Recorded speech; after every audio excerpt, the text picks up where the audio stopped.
Hello and welcome to the panel for Dirk Gently's Holistic Detective Agency, our new show on BBC America. Proudly joining other incredible shows like that one where people compete to be a doctor. Compete to be a doctor? You mean Doctor Who? Yes. Is it not like The Bachelor? No. Well, what's it about then?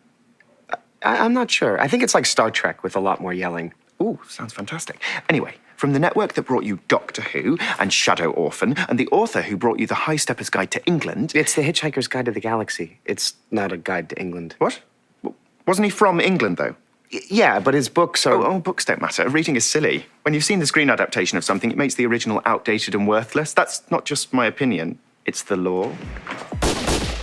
We love the stories of Dirk Gently, and we are super excited to bring this to a whole new group of fans. A closer look at Dirk Gently's Holistic Detective Agency. Episode 1 does start with a bang. I think the audience will respond the same way I did when I first read the scripts, which was, what? How? How has that happened? And it being Max Landis, there is an explanation. Some very seriously bad has gone down. Man was bitten in half. Bitten in half? But what we wanted to do was start with a broken window and then slowly reveal that the broken window is the least weird thing in this room and build to a crescendo of weirdness with the kitten. I think it'll leave people feeling very confused, imagining what that could possibly mean down the line. It all seems very, confluent. Like a lot of little pieces adding up to me raising my eyebrows like that. Series premiere, Dirk Gently's Holistic Detective Agency. Sean is a high-functioning savant. I met Sean Murphy when he was 14 years old. He was, and he still is, extraordinary young man. He's got genius-level ability in medicine, and at the same time has the struggles and challenges of dealing with his non-neurotypical brain. In a hospital, you're often dealing with life or death. Any situation where you have a pressure cooker of sorts is going to create potentially great drama. We hire Sean, and we give hope to those people with limitations that those limitations are not what they think they are, that they do have a shot.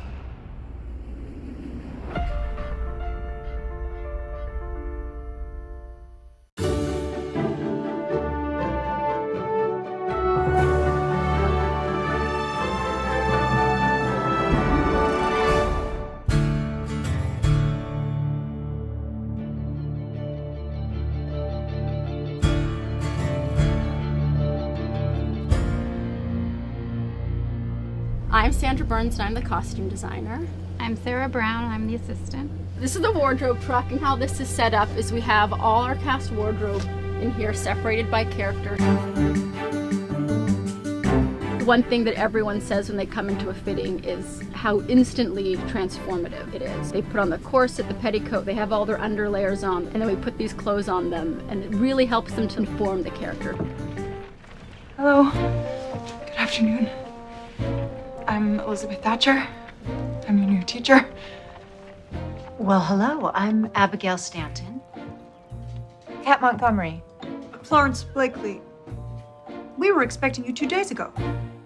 When you're doing a period piece and the hair and the wardrobe and the town and everything feels very authentic as it does on this show, it definitely helps you step into the character and into that world. The corset forces you to sit in a certain way and to have a way of carrying yourself that is really very specific to the period. The corset laces up the back, and these metal bars all close in the front. It does take a little bit of extra time to get into, and it takes a little bit of time to get out of, but everyone seems game in wearing one, because it's fun, at least for the first 2 hours. Someone straps something around you and it makes your waist tinier. I don't know, I kind of like that. I think most women would, right? So that's why I ask for it to be tied tighter, because I like the hourglass look that it creates.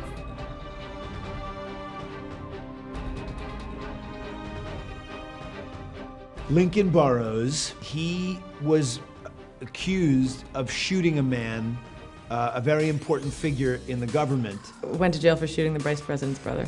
Allegedly shooting but yes, sure. The attempted assassination of the vice president's brother. I think I got that. He was sent to prison for trying to assassinate a government official. Which I always thought was crazy. They went with the vice president's brother. He supposedly killed the vice president's brother. Sister. Brother. Teabag. Theodore Bagwell, as he is called, AKA Teabag.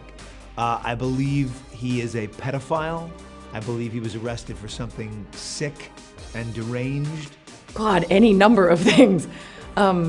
He was turned in by Susan because he was wanted for, I don't know if it was pedophilia or killing a couple of kids. I don't want to talk about it. It's just something I don't like to talk about anymore.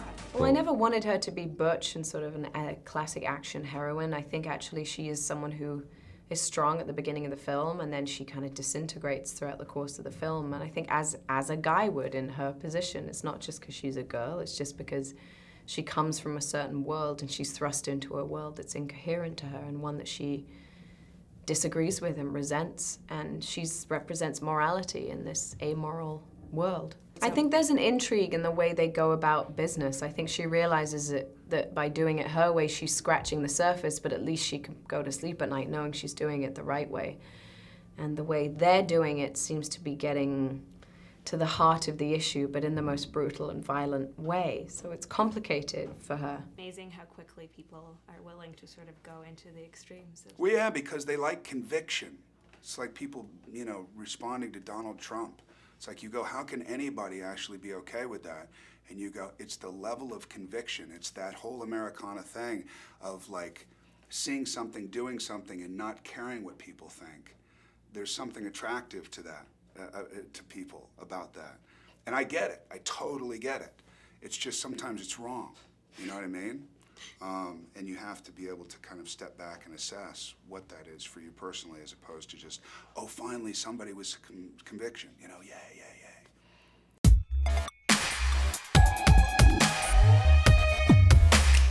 Oh, my love, what have you done? You sold yourself to another one. In the back of a big black car, the chances are things went too far. Yeah, I was playing a busker in one week. There was some change thrown into my guitar case. I don't think I've spent that money yet. Invested it, actually. I invested it in some mutual funds. I don't know, I might have bought a computer, candy bar, an Aero bar. I don't think I got rich from the afternoon, but the next thing you know, I was playing Massey Hall, top of the world, ma, kaboom.